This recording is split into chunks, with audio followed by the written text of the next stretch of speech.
Braving the new season. Na-experience mo na bang magkaroon ng answered prayer?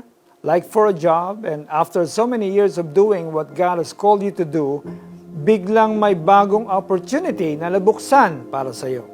Then you ask yourself, paano ako alis kung dito ako inilagay ng Panginoon? Well, maybe it is time to enter a new season. Isipin mo na lang na kunwari ay kakagraduate mo lang sa high school at naghahanda para sa college.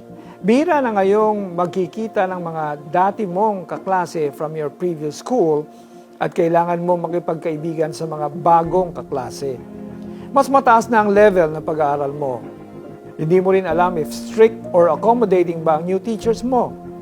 Thinking about all these things could fill you with jitters, especially on your first day at school. But no way to go but through it. Hindi ka pwedeng habang buhay na nasa high school.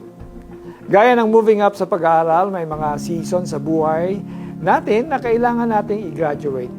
Pwedeng tinatawag ka ni God, magpalit ng trabaho.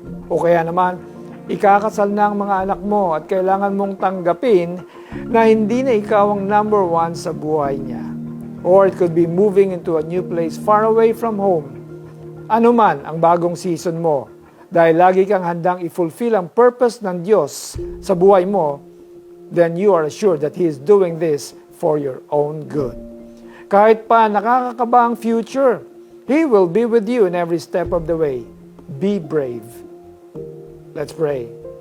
Lord, I come to you right now and surrender my heart to you. Realign niyo po ang desires to your will because I want to follow you more than anything else. Direct my path, Lord. In Jesus' name I pray. Amen. Swipe left at isama sa inyong prayer list, Tanglaw Up, ang bagong opportunity na binubuksan sa iyo ni Lord. Pray for it and prepare your heart for what He is about to do.